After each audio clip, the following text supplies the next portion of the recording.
మహాకవి కాళిదాసు అభిజ్ఞాన శాకుంతలం 7వ భాగం 1-7-26 ఆచార్య బేతబోడు రామబ్రహ్మం గారి అర్ధ తాత్పర్య.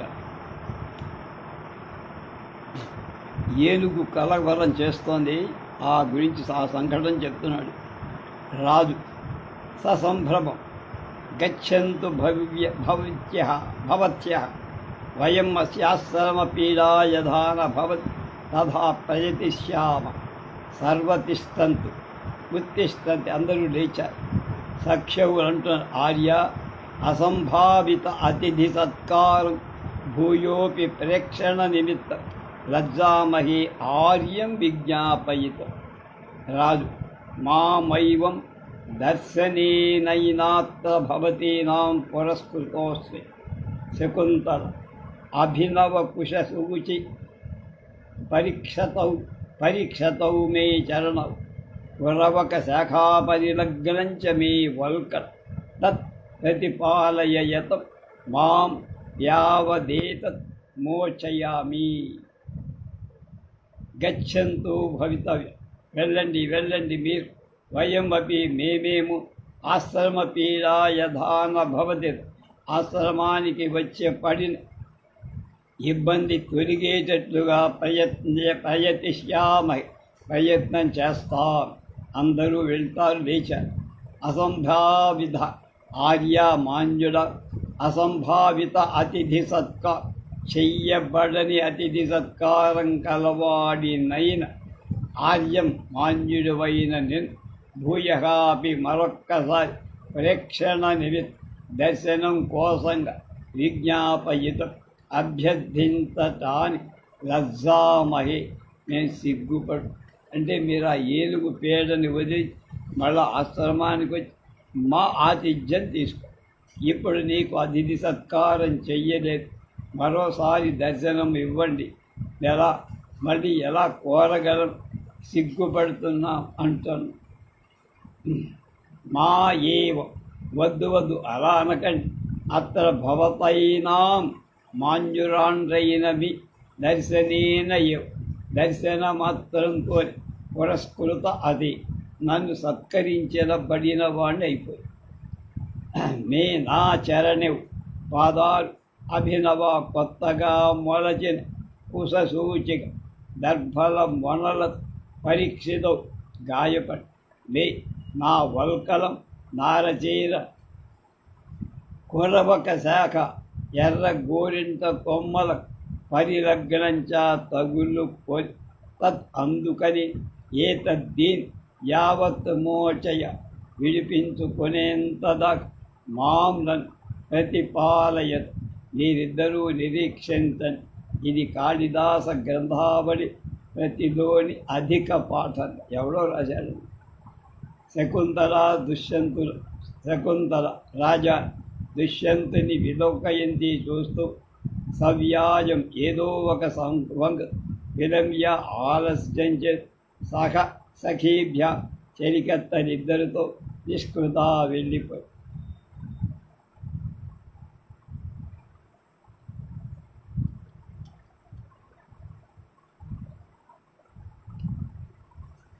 మమహి గచ్చతి పురః శరీరం ధావతి పశ్చాదసంస్థుతం చేత క్షీణాంశుకమివ కేతో ప్రతివాతం నీయమానస్ నిష్క్రింతా సర్వే. ఇది ప్రథమ అంకః. కొనిపోబడుతున్న కేతో ధ్వజానికి క్షీణ అంశకం ఇవ పట్టు వస్త్రంలాగా చీనా దేశంలో తయారైన వస్త్రమని కొందరను. పశ్చాత్ ధావతి వెనక్కి పరిగెడు. నా శరీరం ముందుకు వెళుతోంది. అపరిచితమైన అనుభవానికి లోనైన నా మనస్సు మాత్రం వెనక్కి లాగేస్తుంది. గాలికి ఎదురు వెళుతున్న ధ్వజానికి కట్టిన జెండా గుడ్డలాగా, అది పట్టుగుడ్డలాగా వెనక్కి లాగేస్తోంది. యుద్ధం మొదటి అంకం సమాప్తం. ద్వితీయాంకంలోకి వచ్చాం. విషన్న విదూషకుడు, విషంతో విదూషకుడు ఇద్దరు వస్తారు. విదూషక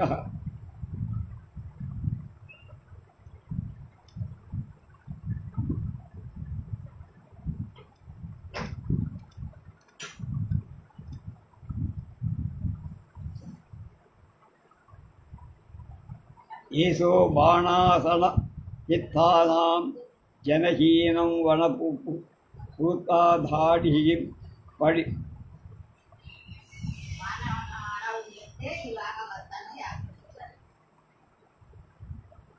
భో కష్ట ఏతస్య మృగయాసీనస్య రాజ్ఞో నయన్యభావేన నిర్విణ్ణోస్మి అయం మృగః అయం వరాహः అయం శార్దూల మధ్యాగ్నే గ్రీష్మవిరళపాదవచ్ఛాయాసు వరరాజీష్యాహింద్యతే అటవీతోటవి పత్తసంకర కషాయాని కటూని గిరినదీ జలాని పీయన్ అనియత వేళం సూర్యమాంస భూయిష్ట ఆహారో భుజ్యతే త్వరగానుధావన ఖండిత బంధే రాత్రావ నికామం సగయితవ్యం తతో మహచ్చేవ ప్రత్యూషే దాస్యాః పుత్రైః శకుని లుబ్ధకైః వన గహన కోలాహలేన ప్రతిబోధితోస్మి ఇయతేదా నీవ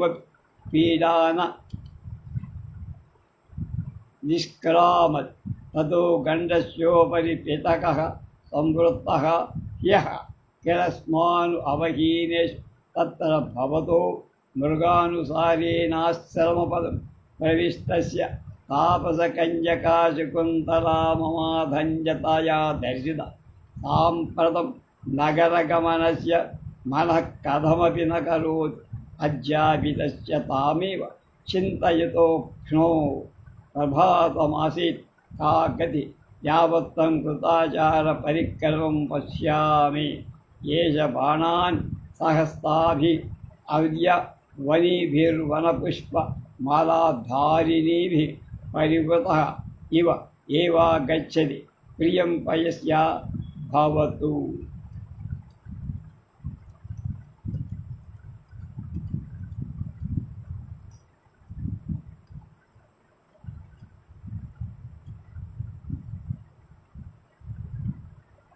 భో కష్టం, ఎంత కష్టం!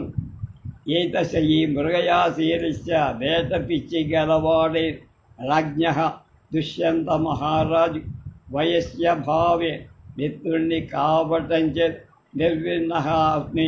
ఇలా దుఃఖితుండవుతా, ఇలా కష్టాలు పాలవుతా.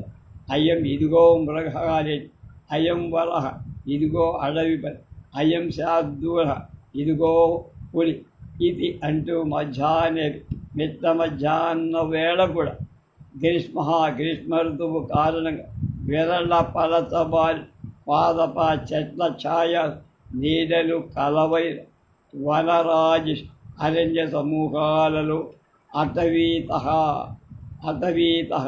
ఒక అడవి నుంచి మరొక అడవి అహింద్యతే తిరుగుతున్నామని అర్థం. పత్ర రకరకాల చెట్ల ఆకు సంకర రాలిపడి కలిసిన కషాయాన్ని సారం దిగి కషాయాలుగా మారినవై కటూని వగరుగా మారి గిరి నదీ జలాన్ని సెలయేళ్ల జలాలు పీయంతే తాగుతున్నాం, వగరు నీళ్లు తాగుతున్నామని. సూర్యమాంస భూయిష్టగా ఇనుప ఊచకు గుచ్చి కాల్చిన మాంసంతో ఆహార భోజనం అనియత వేళపాడ లేకుండా భుజ్యతే తింటున్న. త్వరగా అనుధావన గుర్రాల వెంట పరుగుతో ఖండిత సంధే అంటే సడలిన కాళ్ళు కీళ్ళు కలి రాత్రి వేళల్లో కూడా సైతం నిద్ర నికామం రాబట్ట తదహ అంతట్లోనే మహతి ప్రత్యూషే అత్యంత కాలంలోనే తెల్లవారు తుండగాని దాస్యాపుత్తై తొత్తున కొడుకులంటమే శకుని లుబ్ధై పిట్టలు పట్టే వాళ్లతోనే వనగ్రహణ కోలాహలే అడవికి పోయే కోలాహలంతో పిట్టల వేటగాళ్ళు తెల్లవారకుండా ఎరలు తెరలు వలలు వగైరా వాళ్ళు అడవికి పోతున్న కోలాహలం వల్ల ప్రతిబోధిత నిద్ర లేపబడిన వాయ్య వాళ్ళ కోలాహలంతో చాలా తొందరడే నిద్ర లేవాల్సి వచ్చింది. ఇదానీ ఇప్పుడు ఈయత ఇంతటితోనైనా ఈ పీడ, ఈ కష్టం నిష్క్రామతి వదలనలే. తతః ఇంతలో గండస్య ఉపరి గాయం మీద మితక సంవృత కులుపు వేసింది. గండు విస్ఫోటక అని అమర పుండు మీద కాలం చల్లినట్టు మనకు బాగా రోకటి పోటు, గోరు చెట్టు మీద రోకటి పోటులాగా గండశోపరి పిటకస్య సంవృత. ఇక్కడ దుష్యంతుడి గండం శకుంతల దర్శనం. పిటకం ఈ వనావాస తీన మరి కొన్నాళ్ళు కొనసాగుతుందని విదూషకుడి ఇలా నిన్నది ఏం జరిగింది?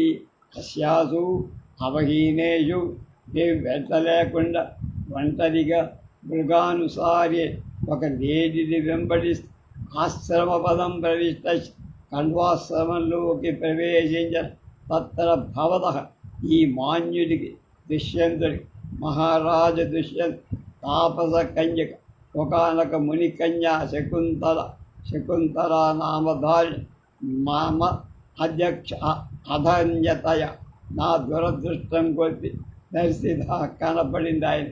సాంప్రదం ప్రస్తుతం నగర మనస్య రాజధానికి వెళ్ళడం కథమపి ఏ విధంగా మనహాన కరోతి ఇష్టపడడు మా రాజు సమ్మతించడు. అధ్యాపి ఇవ్వేళనైనా తాం ఏ శకుంతలని చింతయత ధ్యానిస్తూ తస్య ఆ దుష్యంతుడి అక్ష్ణో కళ్ళ ప్రభాతం అది తెల్లవారింది. ఆమెను ధ్యానిస్తూనే నిద్ర లేచి కళ్ళు తెరిచి ఉంటాడు.